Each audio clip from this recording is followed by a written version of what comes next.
أعوذ بالله من الشيطان الرجيم. بسم الله الرحمن الرحيم. الله ولي الذين آمنوا يخرجهم من الظلمات إلى النور، والذين كفروا أولياؤهم الطاغوت يخرجونهم من النور إلى الظلمات، أولئك أصحاب النار هم فيها خالدون. ألم تر إلى الذي حاج إبراهيم في ربه أن آتاه الله الملك، إذ قال إبراهيم ربي الذي يحيي ويميت، قال أنا أحيي وأميت. قال إبراهيم فإن الله يأتي بالشمس من المشرق فأت بها من المغرب، فبهت الذي كفر والله لا يهدي القوم الظالمين. أو كالذي مر على قرية وهي خاوية على عروشها، قال أنى يحيي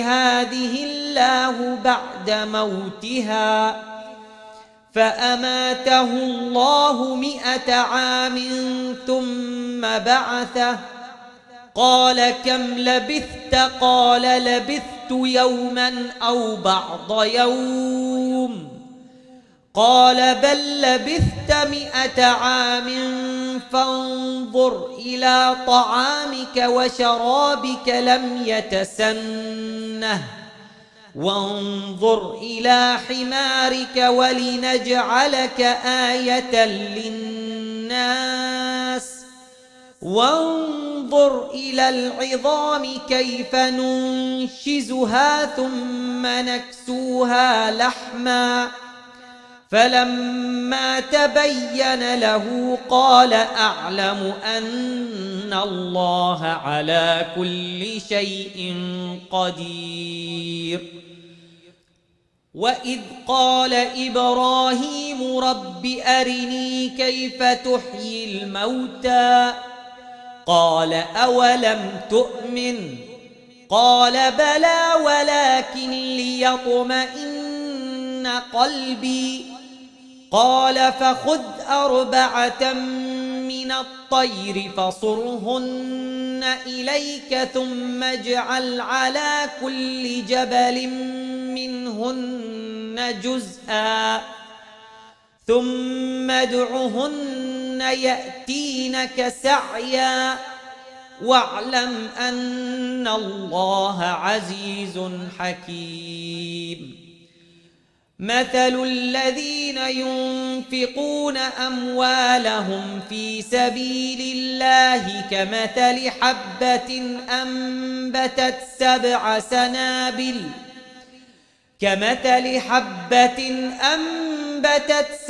سنابل في كل سنبلة 100 حبة، والله يضاعف لمن يشاء والله واسع عليم. الذين ينفقون أموالهم في سبيل الله ثم لا يتبعون ما أنفقوا منا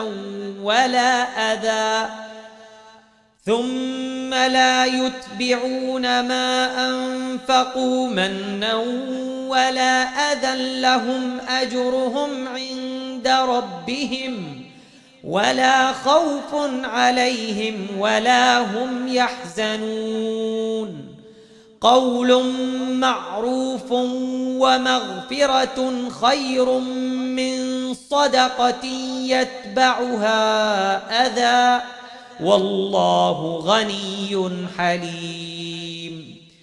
يا أيها الذين آمنوا لا تبطلوا صدقاتكم بالمن والأذى كالذي ينفق ماله رئاء الناس ولا يؤمن بالله واليوم الآخر فمثله كمثل صفوان عليه تراب فأصابه وابل فتركه صلدا لا يقدرون على شيء مما كسبوا والله لا يهدي القوم الكافرين.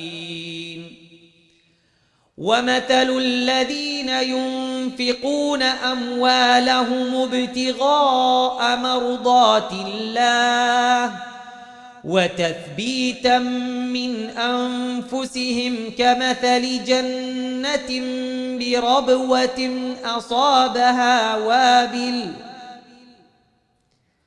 أصابها وابل فآتت أكلها ضعفين فإن لم يصبها وابل فطل والله بما تعملون بصير.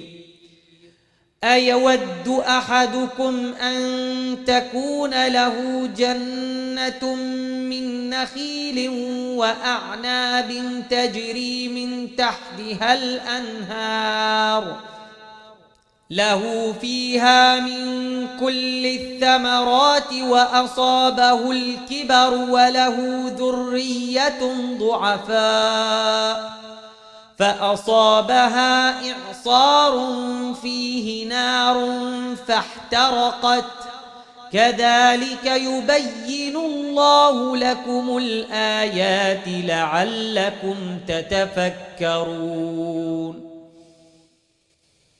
يا أيها الذين آمنوا أنفقوا من طيبات ما كسبتم ومما أخرجنا لكم من الأرض ولا تيمموا الخبيث منه تنفقون ولستم بآخذيه إلا أن تغمضوا فيه واعلموا أن الله غني حميد. الشيطان يعدكم الفقر ويأمركم بالفحشاء والله يعدكم مغفرة منه وفضلا والله واسع عليم. يؤتي الحكمة من يشاء ومن يؤت الحكمة فقد أوتي خيرا كثيرا وما يذكر إلا أولو الألباب. وما أنفقتم من نفقة أو نذرتم من نذر فإن الله يعلمه وما للظالمين من أنصار. إن تبدوا الصدقات فنعما هي وإن تخفوها وتؤتوها الفقراء فهو خير لكم ويكفر عنكم من سيئاتكم والله بما تعملون خبير. ليس عليك هداهم ولكن الله يهدي من يشاء وما تنفقوا من خير فلأنفسكم وما تنفقون إلا ابتغاء وجه الله وما تنفقوا من خير يوفى إليكم وأنتم لا تظلمون. للفقراء الذين أحصروا في سبيل الله لا يستطيعون ضربا في الأرض يحسبهم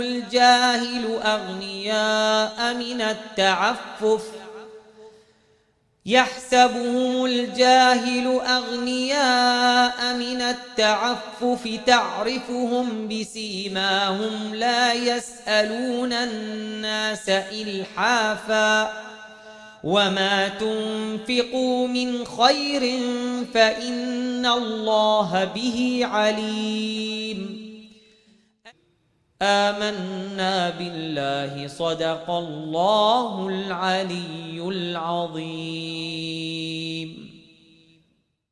ارمان تھا پہنونگی پوشاک شاہانی افسوس کہ رسائی نہ تجھ کو یہ جوانی کیسا تھا مقدر ہائے ہائے علی اکبر کہتی تھی یہ ماں خوب بھری میت سے لپٹ کر ہائے ہائے علی اکبر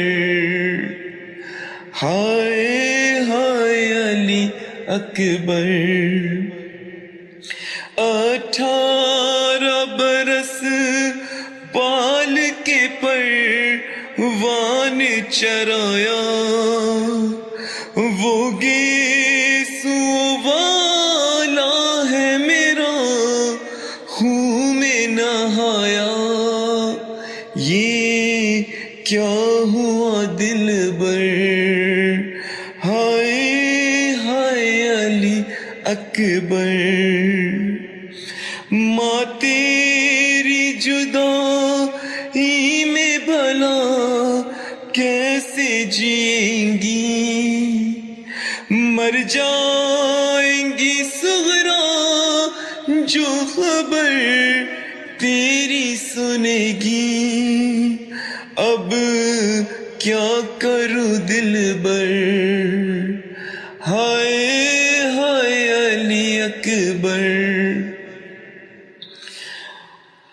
تیروں کے میں 18ویں منت تو بڑھا لوں پھر لے کے بلائے تجھے جینے کی دعا دوں صدقہ ہو یہ مادر ہائے ہائے علی اکبر کہتی تھی یہ ماں خوب بھری میت سے لپٹ کر ہائے ہائے علی اکبر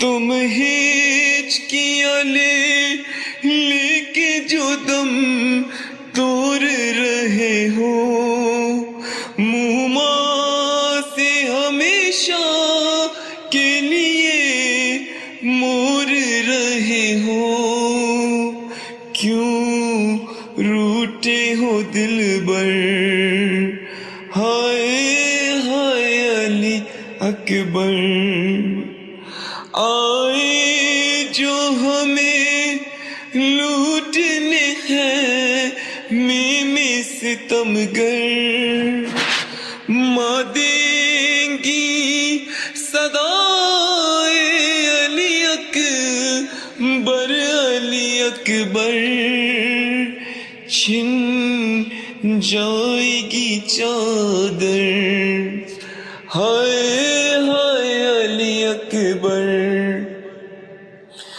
جب کوئی جوان لاش نظر آتی ہے محشر ایک یاد سوئے کر وہ بلا جاتی ہے محشر دل روتا ہے